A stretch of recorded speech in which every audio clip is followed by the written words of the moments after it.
You know, the actual headline should be that Blizzard released a new actual sexy female character, and there's no porn of it. Like, I'm not kidding. I'm an expert. I would know. Okay, like you go on the internet. Like I'm sure there must be somewhere something, but generally no. And this tells me that people aren't playing the game. The reason it's funny is that when Overwatch came out, you would go on Google and you type Overwatch, and the first two sites that came out were porn sites. And it actually brought a lot of women into the game. I remember Shuan Head and many other female content creators. Like, that's how they found the game. There's a lot of taboo that people don't want to talk about, but it is a billion-dollar industry, and apparently someone watches, right? And Blizzard was really upset about this, so they decided to file copyright strikes against those websites. Like, in a way, I understand, because like they didn't want their brand associated with that. But everyone knows that if you look at Overwatch, almost every single man on Earth, whether they play Overwatch or not, they can name you every single female character, except for Zarya. But now they released a new character, and there's no porn over, which goes to show that no one is playing the game anymore. And it's fascinating because for a while they only released hags and ugly characters. Like they even said that they did this specifically. And recently they released like some costumes for Mercy, trying to sexualize her, but like they're doing such a bad job because the costume doesn't really fit her. Like that Halloween witch costume was a lot better than the shit that they're putting out now. It's almost like they forgot how to do sexy. The company that created the Draenei and the Night Elves, like they completely lost their ability to do sexy, and it's because they fired the staff that does sexy. So now they're absolutely clueless. But anyway, right, like that's the news for me. Like, that's what actually surprised me, because I'm seeing this character, and I'm trying to find out, like, who the hell is she? And then I find out, oh, like, Blizzard also said that from now on they're going to return to making sexy female characters. And I'm like, oh, so the Chinese are BTFOing you. Oh, so when you're making video games with ideology, rather than making video games with entertainment, you have the Chad Asian man just BTFOing you out of the market. Fascinating, isn't it? Right? Turns out ideology doesn't sell. But now they're in a different controversy. Like, apparently, it says that the sprays promoting the game's esports organization, featuring Wu Yang, Ventura, and Juno, are done with AI. Overwatch 2 has revealed new sprays coming into the game that some fans have been speculating are AI generated. These sprays feature new character Wu Yang playing competitive Overwatch at his computer, and Juno posing back to back. Now here's the thing, I actually clicked on those links trying to find images to see if they're AI or not. All of the links are broken, so either the people making the accusations have withdrawn them, which would make sense because now that Kotaku is talking about it, Blizzard can actually sue. Right? Like, they can sue for slander, they can file cease and desist, or maybe they already did, and that's why the files are taken down. But apparently both sprays reference the Overwatch esports organization with its logo, included the hero's clothes and computer.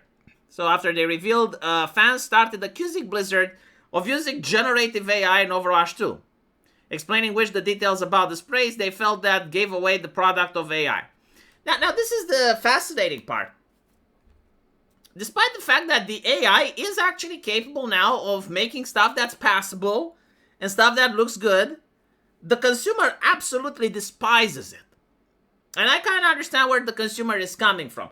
And so it ended up in a situation where you would think most companies would try to get away with using AI as often as they can, like automation, basically, kind of like the Industrial Revolution, right? Like, you're going to use machinery over just having a man doing it by hand wherever you can. But because the customer is so pissed off and that this is such a sensitive topic, most companies are refusing to use AI. Or if they do use AI, they frame it in another way. Obviously, like, AI existed before ChatGPT. For instance, random map generators. Or stuff that Bethesda used, like the idea of like handcrafting every single rock that appears in the game. It's ridiculous, right? So like, they had a level of AI. But when you talk about like main characters or sprays or stuff like that that should be done by hand, players expect that you're actually going to do it by hand. And when you're a company as large as Blizzard, they absolutely find it unacceptable for you to cut corners and not have an artist do it. If you're talking about the logo spray, like that's really cheap to make. Now here's the interesting part. I actually know someone that works for a commercial company. They're making they're making commercials like an advertisement company, and they are actually being told that they need to use AI. They actually have contracts with Sora from ChatGPT, and they have to use that. So like companies are actually trying to get people to use those tools, especially advertisement companies, commercial companies, so on and so forth. Is this happening in the AAA industry? I don't know. But what I do know is that this controversy is excellent. Whether Blizzard is or isn't using AI to make these sprays, it's an extremely good message. Like if this thing happened the first time Elder Scrolls released that DLC Horse back in the day, if you guys remember, like it was one of the first paid DLCs that was purely cosmetic. If people would have reacted the same way then, we would probably see less DLC, or they may have never caught on. If people reacted the same to video games that require online only for single player with the same amount of disdain and disgust like they're acting towards AI, you may have seen less of these games. And so, even if Blizzard isn't using AI, people acting like this is sending a message to other companies, don't even try it. That's what the gamers are saying, basically. Don't even try it. Don't, you know? And I get that it's understandable for an indie company, like someone small that doesn't have money to have AI and make their video games with AI. Like, that's fine. You know, if it's a one-man developer and he wants to have his first project, okay, right? But when you're a company like Blizzard, a AAA company, especially like doing it for these types of things, it would be completely unacceptable. Like, why not hire an artist? You know, like, there are so many people with H-1B visas that you're missing out on. You should absolutely hire them.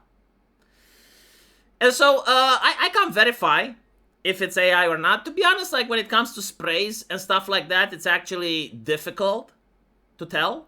I don't think, like, it's this image that they're talking about, right? I think, like, this is just a thumbnail in order to drag people's attention.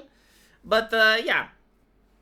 All in all, probably, if they were using it, I think they will stop, right? So, like, this is the message that is going to get a lot of negative backlash. I think you're more likely to get away with the N-word right now in a video game than to get away with using AI as a AAA company. Also, what do you think about Blizzard's new character? I think, like, the Japanese fox girl was actually cuter than this. This looks like a recycled diva model, doesn't it? It's kind of like the same, only that they put a bucket over her head. Haven't played the game, not planning to. Let me know what you guys think, and as usual, I will see you in the comment section. Take care.